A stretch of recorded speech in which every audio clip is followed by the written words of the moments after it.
So let my life be the proof of your love. Let my love look like you and what you're made of. How you lived, how you The last time it was not recorded, so what I'm going to do tonight is review what we went over last night, or the last Wednesday, but it's going to be fast and furious because we already went through this. It's really more just for the recording, for people to get what they, just some essentials. And we've been talking about the family, right?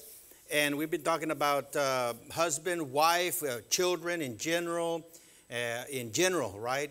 Before God, before one another, etc., etc., etc. Tonight I'm going to, again, review children in general, and then parenting in general. And the more I thought about it, it's like, oh my goodness, there's so much material here. So I just want to remind you this, that as we go through this, we come to realize, or we should come to realize, that we need God bad. That we really, really need Him. Whether you're a son, a daughter, a wife, a husband, an uncle, an aunt, man, to carry out how God designed the family, to carry out how God designed parenting and being a husband and being a wife, it's an impossibility. Why? Because we live in a fallen world, right? And none of us are exempt. We all come to a point of needing the Lord really bad. And so if you begin to get overwhelmed by all this information, you're feeling right. You should be overwhelmed. It's just a lot. I can't even obey half of what I say. I can't even apply half of what I say because there's so much, right? And so I am drawn to the Lord. I am drawn to Him in everything, and especially as I'm trying to communicate to you what you ought to be doing. Like, oh, God, I need you real bad. So just know that. So as we go through this, turn to the Lord, and we need Him real bad. Okay? So here we go. Just again, real quick, a review. Last time we covered children. And so just general things, and it's really, as I said, what I have to say about children is really biblical anthropology. Anthropology is just the study of man, right? And there's many different perspectives on the study of man. It can be a secular anthropology. It can be archaeological anthropology. It can be all kinds of. What we want to focus on is biblical anthropology. In other words, what are we as human beings? What are we as human beings? All right, and when we understand that, that applies to all human beings. All human beings. Male, female, godly, ungodly, rich, poor, educated, uneducated, black, white, yellow, purple, whatever color. It applies to all human beings. Okay? What I have to say about children. So just be aware of that. And it's very, very important to understand who we are as human beings, because it helps us understand the problems, and it helps us understand how to deal with the problems. Okay, that's why it's very, very important. You know, if you go to the doctor and he misdiagnoses you with some problem, and then he gives you a prescription, what do you think is going to happen? At the very least, you're not going to get well. At the worst, he might kill you because he misdiagnosed you. And the same thing with knowing who we are as human beings. It helps us diagnose accurately what the problems are, whether there is as a husband or as a wife, as a son or daughter, and etc. That's why it's very important. So here we go. Again, children. Children, there are two major elements of being children, being human beings. And that is this: they're made in the image of God, meaning they have dignity. They have eternal dignity because they're made in the image of God. And they are sinners. They're depraved. That gives them a status of being a sinner. But that applies to all human beings, right? It's not just children, all of us. From their dignity as God image, or the bearers of God's image, they have needs. And again, not just for youth, for children, but for everybody. What are the needs? What are those needs? Deep, deep, profound needs. This is biblical anthropology. Number one, they have a need for security. They have a need for security. They have a need for significance. They need to be important. They have a need for righteousness, that things work the way they're supposed to work. And that means respect. Respect, just like all other human beings. And we know this intuitively. We know this basically. That's why you see a child that's sick, laying out on the street. What are you going to do? You probably might have a wreck to stop and help this child, right? There's just something very profound, this profound dignity, because they're made in the image of God. But there's also, they're sinners. And from their fallenness then, children need to have exposure of sin. But again, that applies to all human beings. Psalm 51, verse 6, David is lamenting his situation. This is after he had sinned greatly, not only adultery, but murder as well.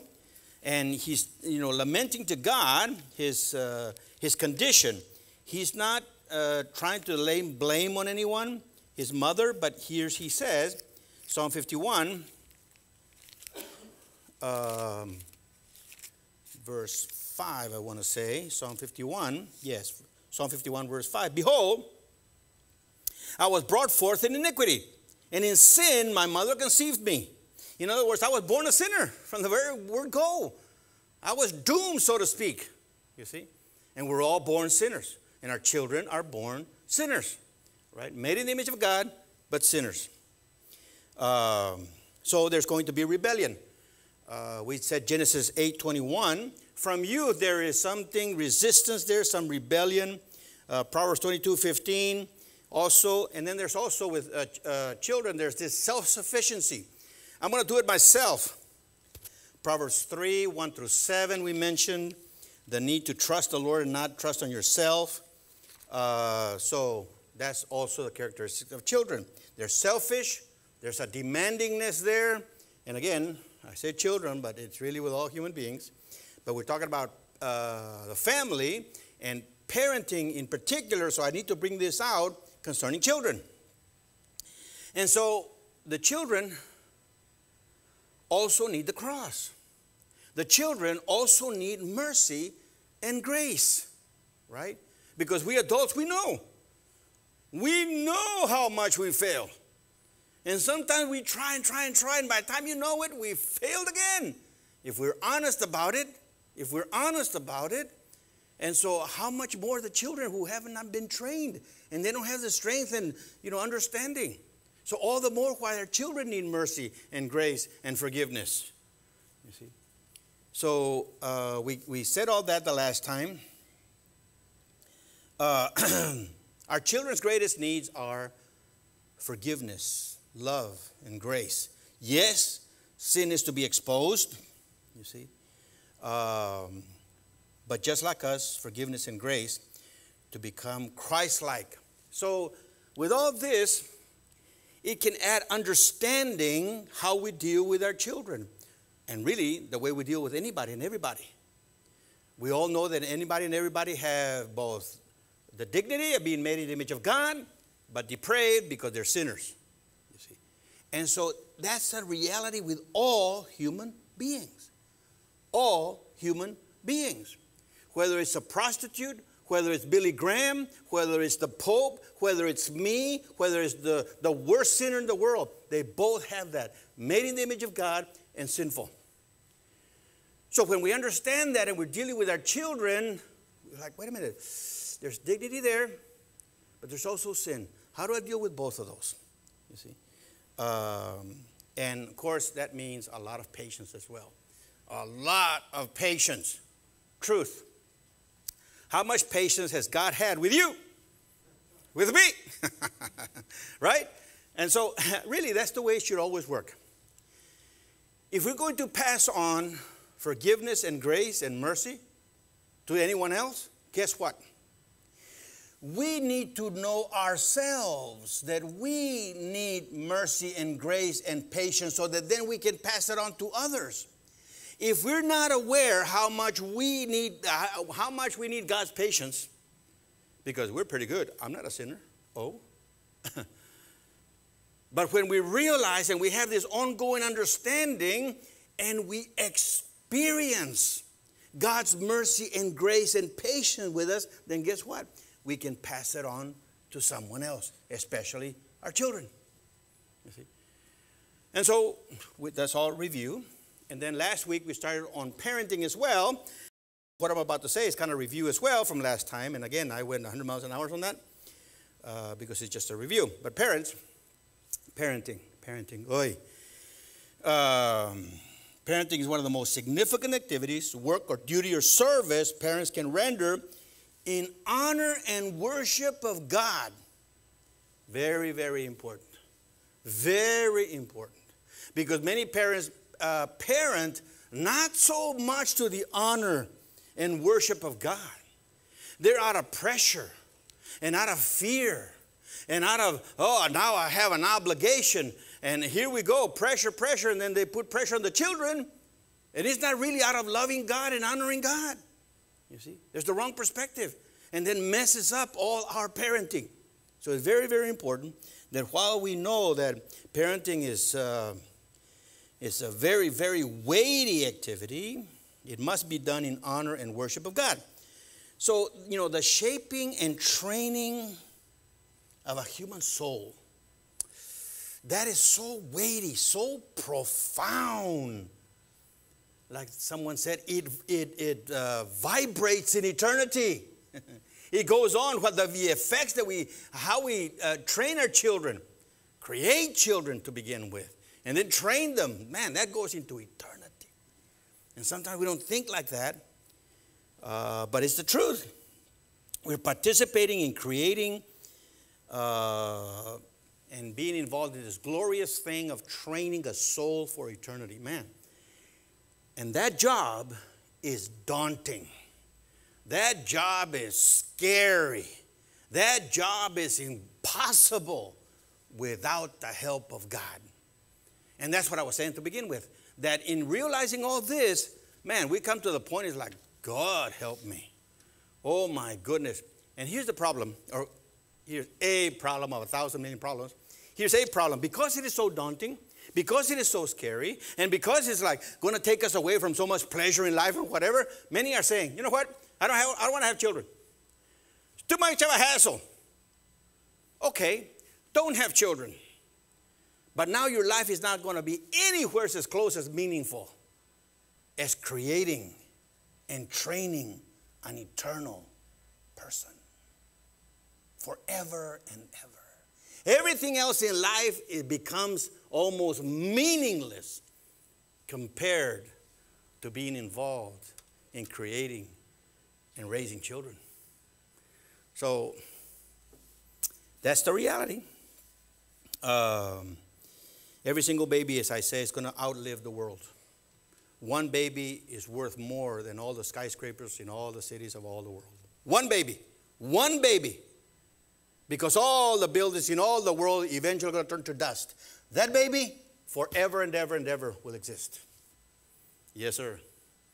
That's a gift from God that He gave to us, that we can be a part of that. It's just really, really awesome, but it's very daunting, very scary. So here we go. This is some basics on parenting in general, all right? So first of all, and I already went through this last time, so I'm going kind of fast. Love for the child must be the greatest motivation in the parent, that is in just human relations. The greatest motivation is really God, of course, His name and His honor. But in terms of human relations, it's really the love for the child. And love for children is costly. It's costly. James, the book of James, it's about changing people, training Christians, so that they become effective agents of God. so that they become effective people that can help other people. The whole book of James is helping people become better Christians, more effective Christians. And I want you to look at the last 2 verses of James. Just the last 2 verses. This is like the conclusion of the book. Here's the whole point of the whole book. James chapter 5, verse 19 and 20. And this should be the motivation for parents, right? My brethren, if any among you strays from the truth, and one turns him back, let him know that he who turns a sinner from the error of his way will save his soul from death and will cover a multitude of sins. Is that not what Jesus did with us? I mean, my goodness, that's why he died for us, to turn us and to cover a multitude of sins. And in my case, multitudes of multitudes of multitudes of sin. But when I realized that, the greatness and the goodness of Christ, I want other people to know Jesus because he's so good.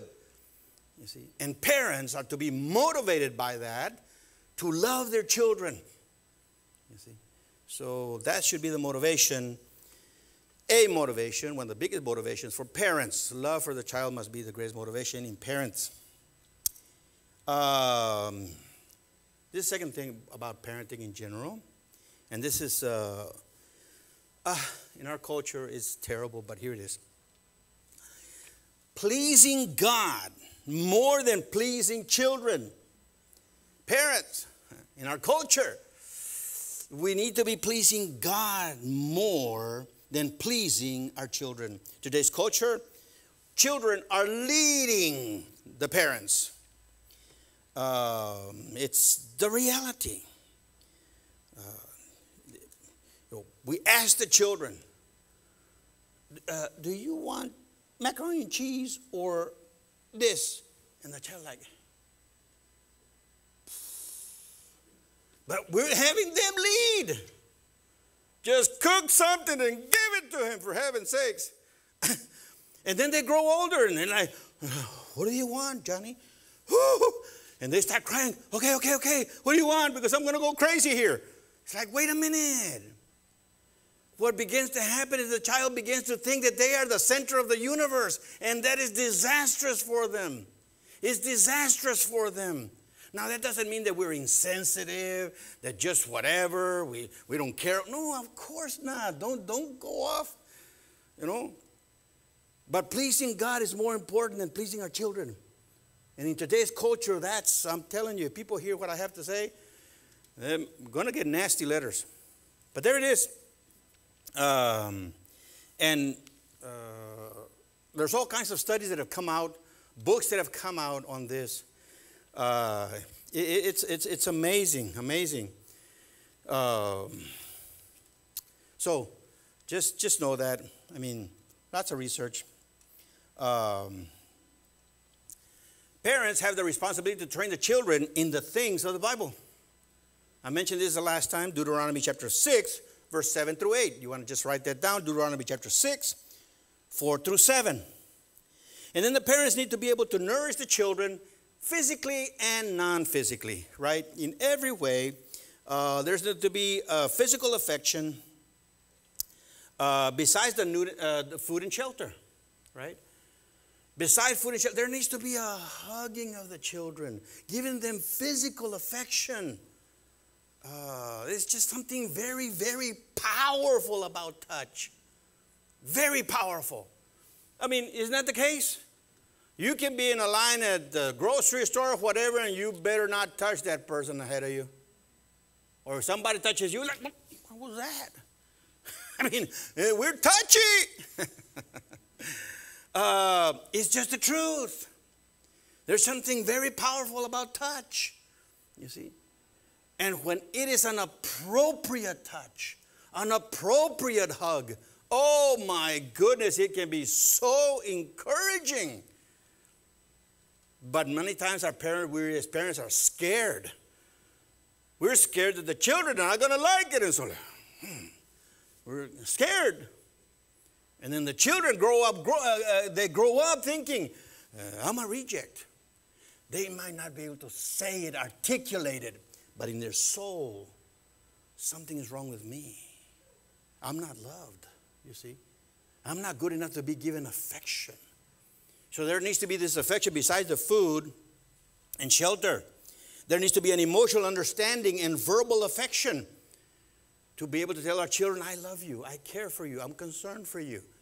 You know, to be able to tell them. That's also very, very important. And then I think that's where we stopped the last time. So that was all review. And so now here, gonna start the place where we stopped. Issues of discipline. Híjole. That is, and parents are called to see the difference between what's right and what's wrong with the children. Some of us, I mean, some things are pretty basic, right? Some things are pretty basic. But other things are not so clear. And so we parents are called to like, well, what's really going on here? You see? And so that we can guide our children. And then because that leads into discipline, and there's a whole lot to say there, so take it easy. We're going to go through some of this. And once again, let me say, you know, as I go through these things, just know you're going to get to the point like, oh, my, I need God or do I need God? I'm completely lost. And then some of us that are older can say like, oh, my goodness, I mistreated my children so bad. When I thought about this, I thought, I want to jump out the window. Man, I messed up royally. You see? But that's why we need to go back and say, Lord, thank you for your grace. Thank you for your mercy, Lord. I want to learn. I don't have to hide from my mistakes. It's okay to look at them. You see? Because that says, I am receiving the mercy and grace of God. Because if I don't receive the mercy and grace of God, I'm going to move forward with guilt and shame. You see?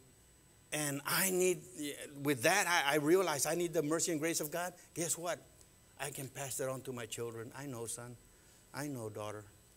I know you feel like, and I know you've done this, and but God is with us. If you're honest and you confess, He's ready to forgive you all our sins and to cleanse you from all unrighteousness. Honey, I'm telling you with all my heart because I've experienced that goodness of God. You see, we can communicate that to our children. But so this issue of discipline, Proverbs 20 verse 11, Proverbs 20 verse 11, kind of tricky proverb to translate, but it is by his deeds that a lad distinguishes or exposes himself to see whether his conduct is pure and right. And the probability that it's not. And so we parents need to be able to see that clearly. And remember, what did we say about children? Made in the image of God, and they're sinners. They're both there. I remember several parents coming over to our house when our kids were very little, including Grant. Oh, he's a sinner. What? How can such a cute baby be a sinner? There's no way. We're all that way, right? And that's the reality. And we parents need to be the truth about it. We're called to discern and to be able to tell. And so the Proverbs, and here we go, it says, I know there's some of these is, taking into, we have to consider different situations and so forth, but here it is. Here's the Word of God. Proverbs 22, verse 15. Proverbs 22, verse 15 says this: foolishness is bound up in the heart of a child, but the rod of discipline will remove it far from him. All right? There's the reality. He's a sinner. And the rod of discipline will remove it far from him. Proverbs 23, 13 and 14. Proverbs 23, 13 and 14. Do not hold back discipline from the child. Although you strike him with the rod, he will not die. Like, okay. You shall strike him with the rod. And look at this. Here's the motivation. Remember James 5? Remember James 5? You will save his soul and cover a multitude of sins. Look at the last part of verse 14. And rescue his soul from Sheol. Sheol is the grave. Isn't that amazing?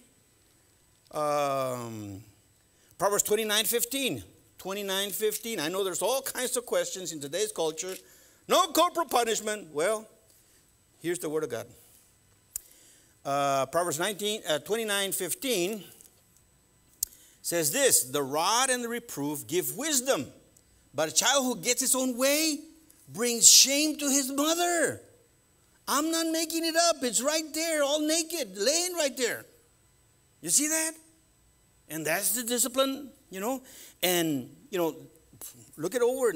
By the way, this is quoted in the New Testament, in Hebrews chapter 12. Hebrews chapter 12, verse 5 and 6. I'm reading straight from the Word of God. Hebrews chapter 12, verse 5 and 6. And you have forgotten, well, go to verse 4. It's like, whoa. Verse 4. And you have not yet resisted to the point of shedding blood in your striving against sin. It's like, oh my goodness, drawing blood now? And you have forgotten the exhortation which is addressed to you as sons.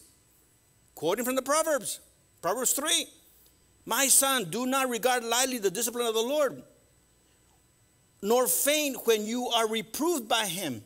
For those whom the Lord loves, he disciplines, and he scourges every son whom he receives. He's like, oh my goodness, that's the word of God. Now, all right, having said all that, we have to clarify. This does not mean that you bruise a child. This does not mean that you abuse a child. This does not mean that you humiliate intentionally a child. You don't mistreat a child. That does not mean that. We have to be very careful, you see, because some parents justify that and they just abuse the child. No. God looks down at that and he ain't going to like it one bit. So we have to be very careful. But the Word of God is the Word of God, right? And all those passages that I just read you. And again, in our culture, now, take time off. Or what do you call it? Whatever. Huh? Time out. Oh, yeah. Oh, time out. And someone said, take a time out. Okay, take your tablet and everything. But take time out. Oh, sure. I mean, come on. You know? That's where we are. But that does not mean that we're bruising or bleeding. But does mean that the spanking, listen to this, the spanking when it is appropriate needs to sting. I've seen parents. They have a diaper and then 2 or 3 pants or whatever. And now, Johnny, like, what is that? What is that? It needs to sting. So if the child says, next time I obey, it's going to hurt. You see? And what are we communicating? Sin equals pain. That's what we need to communicate. Why did God give us the 10 Commandments? Thou shalt not commit adultery. Thou shalt not steal. Thou shalt not lie. Why did he? Because what? He wants to keep us away from fun? No. He gave us the 10 Commandments because when we break the 10 Commandments, it's going to hurt. They're going to lead to corruption, destruction, broken relationships, bleeding of the soul. So he's saying, don't do this. Because that'll lead to life when you live righteously. You see? That's the point of the 10 Commandments. And we need to understand that. So with the children, the spanking and the stings should tell them every time I disobey is teaching them there's only going to be pain when I disobey. You see? That's the point. Because they, especially little children, they can't reason. You can't give them, some mathematical problem that's like, now figure it out, son. No. all they know is pain and pleasure. When they're very little, that's all they know. As they get older, you can reason with them and so forth, but, that's why, hey, got to use corporal punishment, but not to the point of abuse, bruising, bleeding, or no. And James Dobson made this distinction, which I think is very, very helpful. There's a difference between doing something to the child versus doing something for the child. Two prepositions, to and for. If you're doing something to the child, that's more like punishment. That's more like, I'm going to do something to you. It's not really, I'm going to help you, I'm going to punish you. No. But when you're doing something for the child, you're doing something to help the child. You see? Now that's more out of care and love. And makes a big difference when we have that in our hearts. When we have that in our hearts, and really that's with anybody, right? That's with anybody, with adults, with friends. If we would just want to get back at them and do something to them out of revenge or whatever, not good. Not good. But when we have the right attitude to do something for them, to help them, then we might bring up the sin that they did, but for the purpose of helping them. Massive, massive difference. And that's the way it is with the children. There's a difference between doing something to them versus something for the child. Now, here's another very, very important for parents. Very important for parents. The parents need to embrace, listen to this, the parents need to embrace their powerlessness in changing the child's heart. We need to, as parents, embrace our powerlessness, that's going to sound contradictory, to change the heart. We can influence, we can pray, and we can hope that their heart will change. But ultimately, we are powerless. Only God can change the heart.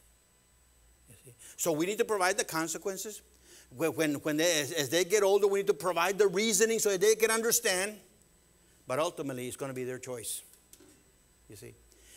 And that's important because, for many reasons, but here's a couple of them. If we don't embrace our powerlessness as parents, then we're going to, number one, try to force the child. We're going to be so frustrated and so angry, we're going to try to force the child to behave. And we're really aiming at changing their heart. And it's just going to be a terrible situation. Number two, if we don't embrace our powerlessness, we either are going to be inflated in our egos because, oh, my son, whew, he's a doctor, meaning I'm awesome. But if my son turns out to be really bad, it's like, I'm a failure. I'm no good. You see? Our being depends on our children. And if we don't embrace our powerlessness, we're headed down the wrong direction. But once we embrace our powerlessness to change the child's heart, then we are free. We are free to really address what they really need, you see? And to lovingly bring the discipline that's necessary. And if they don't change, it hurts, but it's up to the Lord, you see? There's a freedom that's going to be there. Again, this is parenting in general. Ephesians 6,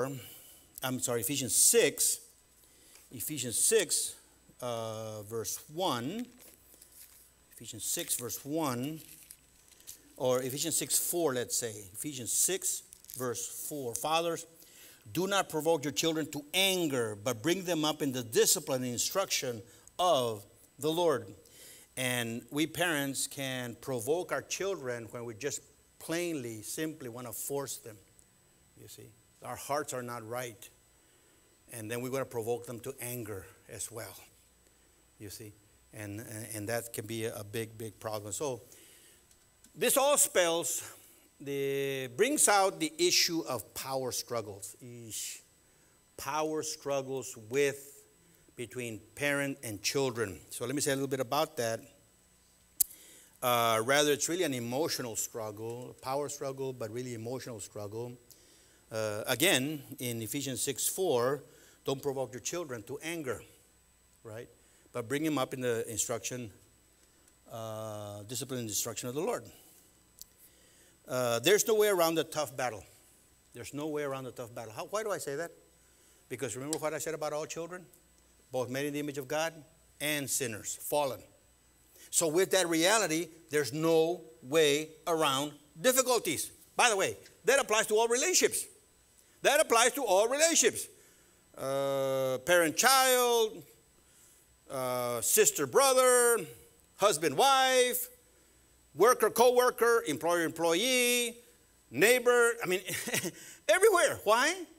Because everybody's fallen. Everybody's a sinner. So there's a guarantee that there's going to be problems. Don't think that you're going to go into paradise and you're going to be happy ever after in this world. No, there's always going to be problems. So the best thing to learn is like, okay, how do I deal with that? How do I deal with that?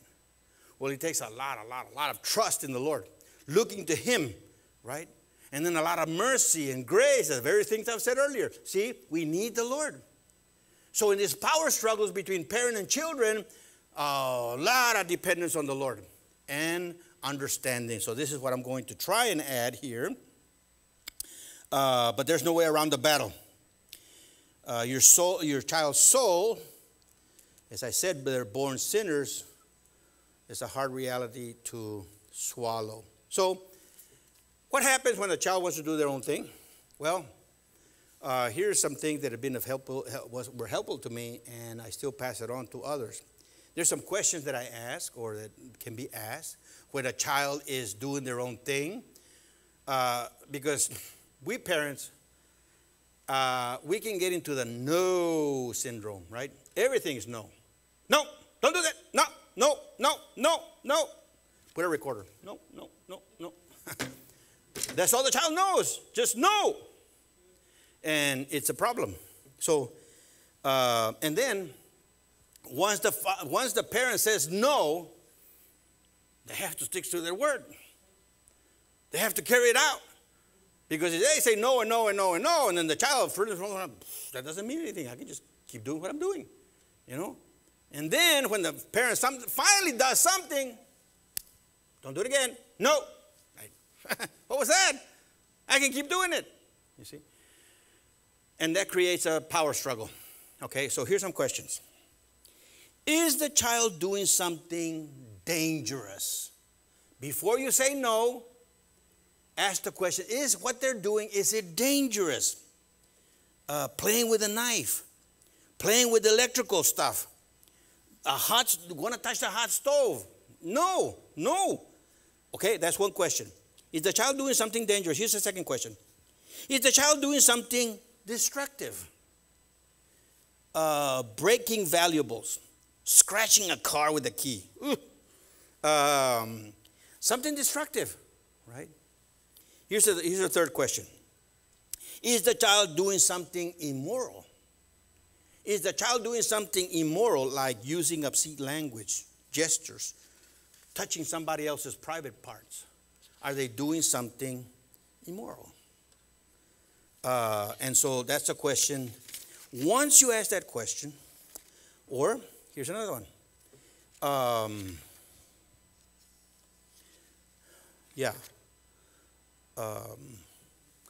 If you have those three questions and the answer is yes, then you need to say no.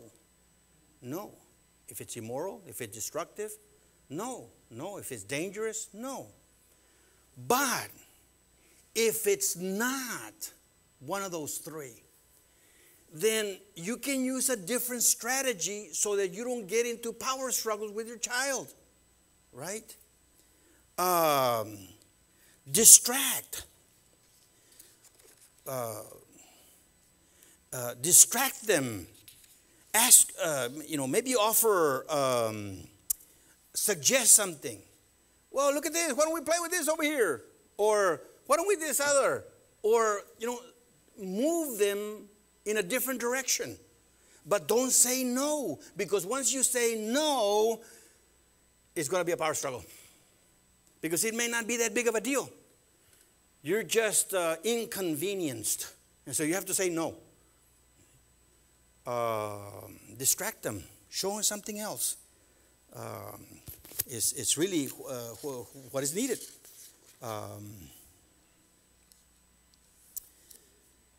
Let's see, where am I? Lost my place here. Yeah.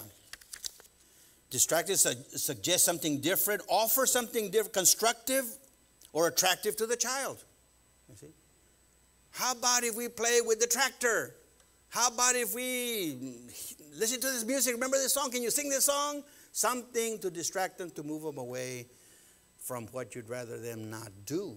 Instead of just saying no all the time, and you can avoid a lot of power struggles with your child, because power struggles are no fun. So that's just a little bit of power struggles. But then here's some more on parenting, right?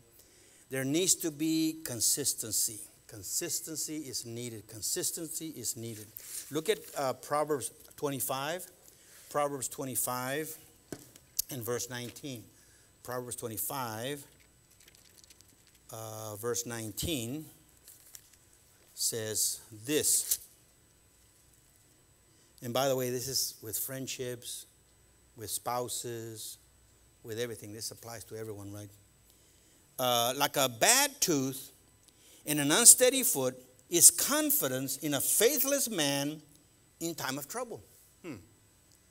Like you can depend on someone, and you're really depending on someone, and then they somehow weasel themselves out of helping you.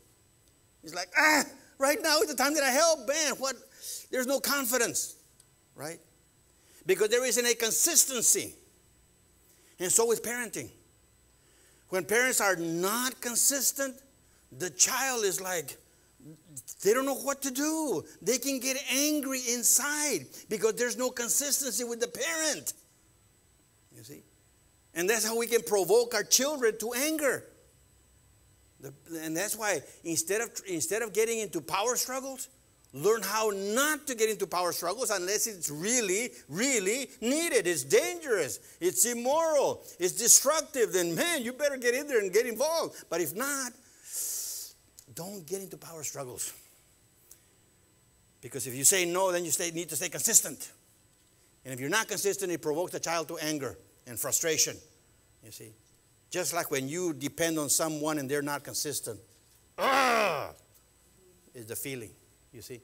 So the children are going to feel that when you and I are not consistent. It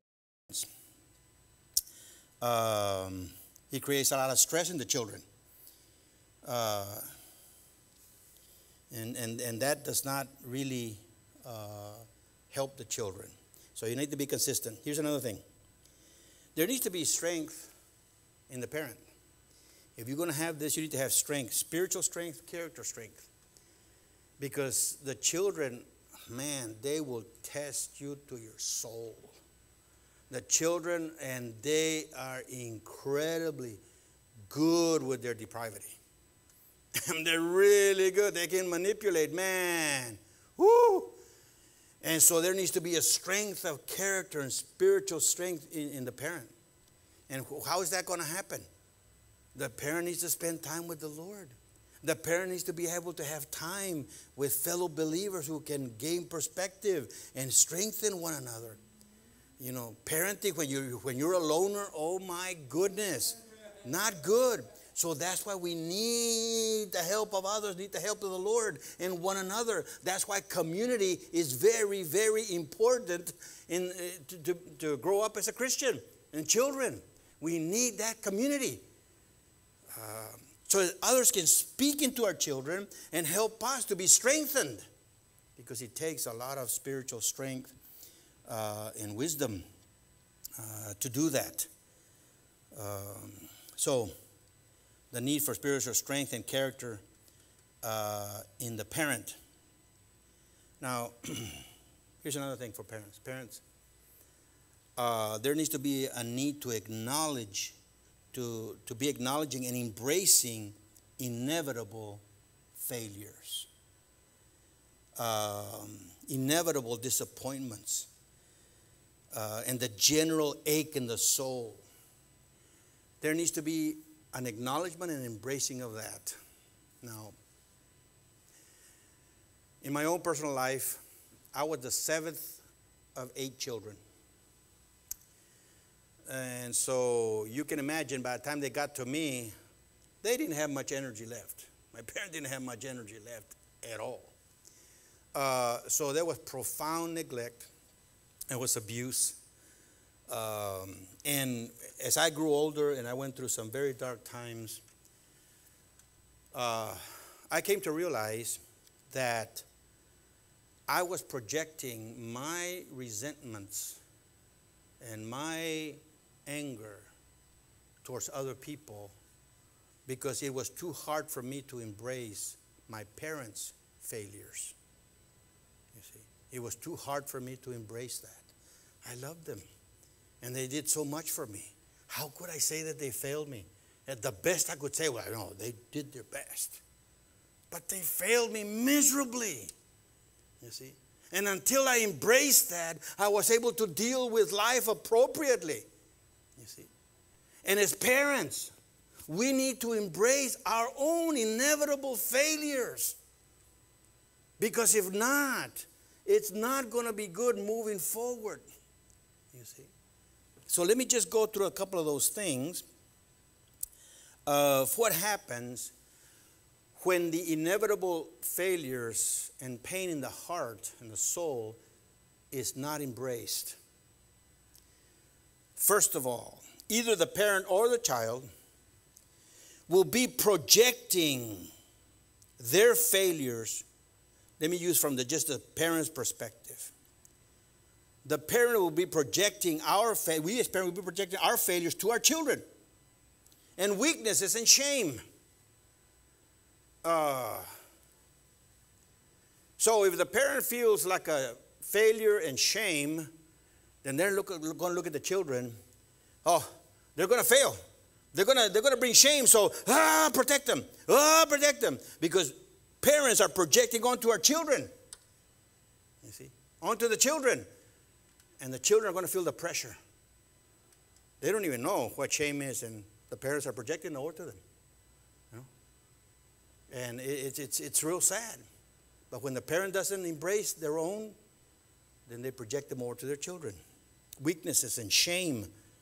I don't know how many times I've seen parents that, their children, if they behave a little bit off, oh my goodness, they go into 1,000 words of apology. 1,000 words of apology. Because they're projecting their shame onto their children. Not good. Here's another one. If the parent doesn't embrace their own powerlessness and their own what's going on with them, then the parents can be living through their children. The parents can project their own longings and their wishes. For instance, the parents may have wanted to be a professional athlete, but they never made it. So now they're going to project it to their children. You're going to be a baseball player. You're going to be a professional. And pressure, because they're projecting onto their children. Instead of embracing their own failures, their own disappointments in life, and then they project it onto their children. Many women that I've known wanted to be sexually attractive when they were in junior high and high school, and they never were. So now they dress their daughters very inappropriately because they're projecting over their own sexuality and desires over to their daughters. Or the fathers wanted to be Mr. Tough Guy and everything, and they never could. So now they're going to have their children be tough, their boys be tough, and be mean and be known for toughness. No. You see, they're living through their children. The fear of failures also. Parents, if they don't embrace their own disappointments and failures, fear of failures, parents. So if the child fails, the parents feel like they're the failure. You see. This demonstrates the motivation of fear rather than honor of God and love for the children. You see, because if the children fail, then I'm a failure. If I'm projecting over to my children and I don't embrace my own brokenness, then I'm going to project it over to them. You see. And so I'm afraid if they're a failure, I'm a failure. And really, I mean, as a pastor, I'm very keen about that as well, because not only am I a parent, I'm also a pastor. And if this church fails, or people from the members of the church turn out to do something bad, it's like, oh, I'm a bad pastor. Oh, I'm terrible. Oh, wait a minute. No, I'm responsible for me. You see? And the parent is responsible for self. You know? But when the parent is not embracing their own shortcomings and their own failures, they project over their fear over to their children. You see? And then pressure on the children. To behave, you better behave right, because, man, my name is on the line. There's only one name on the line, and that's the name of God. You see? And He's the one. He's the one. All we can do is warn our children and tell them, as we ourselves walk with God, and say, Lord God, thank you for forgiveness. Otherwise, I'm going to project over to my children. I'm going to project everything to you as a congregation. Very important in parenting. Very, very important in parenting. Listen to this. Being perfect parents is not something that children are going to experience. Being perfect parents, the children know already that we're not perfect. They already know. They will never experience a perfect parent. Only God is perfect, right? But you know what our children need to experience? Our children need to experience that the parents are changing, that they are willing to change. Because when they get into trouble, because life hits them and they make terrible mistakes, they can look back and say, my parents changed. They're willing to admit and change. That's what they need. And the only way that's going to happen is when we trust the Lord, when we turn to Him constantly as parents. You see? Okay, I'm going to go to something else. Three more things real fast. Parents, there needs to be a loving, soul-to-soul interaction with the children, with the child. There needs to be a soul-to-soul interaction. It may not be frequent, especially with the father and son. Sometimes it's more with the mother and child, because the mother is there most of the time. At least the caregiving nowadays has changed, but you know, there needs to be eyeball to eyeball. Proverbs 25, verse 11 and 12. Proverbs 25, like apples of gold in a setting of silver is a word spoken in right circumstances. Like an earring of gold in an ornament of fine gold is a wide reprover to a listening ear. When the parent is able to just at the right attitude, with the right understanding of where the child is, oh my goodness, it can just help the child so much. You see? But when we parent just blur, you shouldn't, and this, and the child is going like, whatever. You know? No. There needs to be this deep understanding, eyeball to eyeball, and say, where are you? What are you struggling with? What's going on? Instead of just giving them a bunch of do's and don'ts. You see, you shouldn't. Do this. And not really understanding where the child is. So, at times of eyeball to eyeball intensity, it should be there. Looking them in the eye. I don't know how many parents. Just watch. They will be instructing the children. The children are here, their eyeballs are here, and the parents' eyes are over here. Hey, you should do this. No, don't do that. And never eyeball to eyeball, where the child is sensing my parent is present. You see? That's what's needed. Heart to heart, eyeball to eyeball. And sometimes the children feel uncomfortable. So then the children start going, no, look at me. No, I'm not going to say until you look at me. We're loving here. We need to communicate here. You see? That's what's needed. And sometimes with that, after the talk or after whatever, there's going to be times of unnerving, awkward silence after the conflict. And that needs to be okay. That needs to be okay. That there's a silence. That there's an awkwardness. Why? Is it fun when somebody confronts you? When somebody confronts... No. I don't know what to say. But we have to deal with what's there. And sometimes with the parent-child, there's going to be some awkwardness there. In silence. Don't solve the problem. You've communicated. Let it sink in there. Let it sink in there. At times, we need to be able to live with and be grieving and broken. And sometimes the relationships are going to be that way. A little distant, a little broken. Isn't that what required of us as well? Isn't that when somebody confronts us and there's some truth that's being spoken, like afterward you're like, oh, I love you so much, let me hug you. No. I want to go and hide in my closet. I need to go pray. You know, it's going to be some distance. And we with our children need to be okay with that. You see? Parenting. Don't we feel distant from God sometimes ourselves? Come on, it's the truth. Why?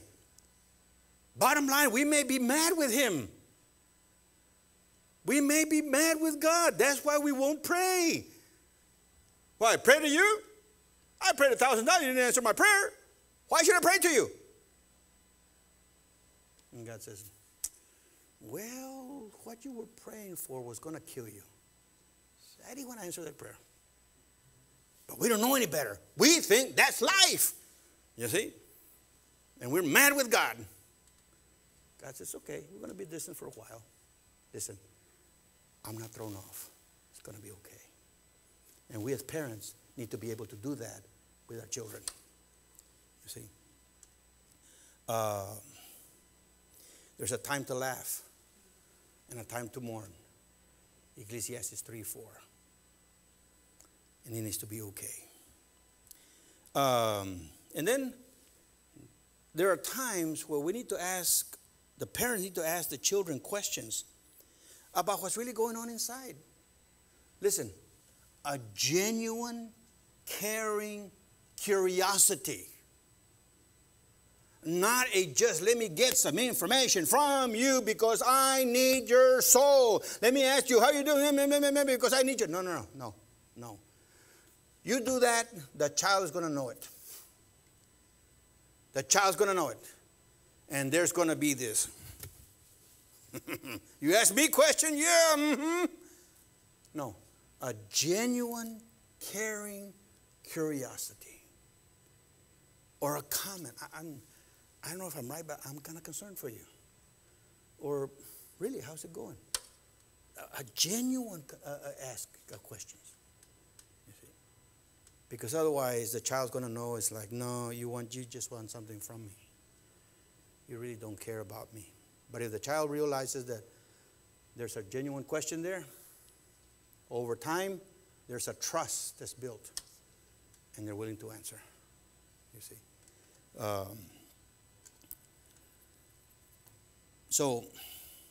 And then, of course, I should have put this one first, but I didn't. It's my notes. I messed it up. But anyway, the parent needs to establish parental authority. There needs to be an establishment of parental authority. And sometimes it's a matter like this eyeball thing. No, we're not going to do anything until you look at me. Because you're not going to win.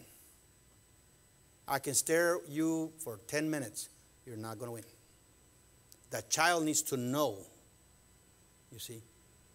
an establishment of authority. Not necessarily spanking and beating them up. No, no, no. Just a quiet, firm authority that the child knows, I'm not going to win. Now, children grow up, and eventually they make their own decisions, but especially when they're very little, when they're young. The parent needs to establish parental authority. And then here's another one. There needs to be unity between father and mother on discipline issues. And that's a big one, right? Because parents disagree. They disagree all the time. And it's an ongoing adjustment.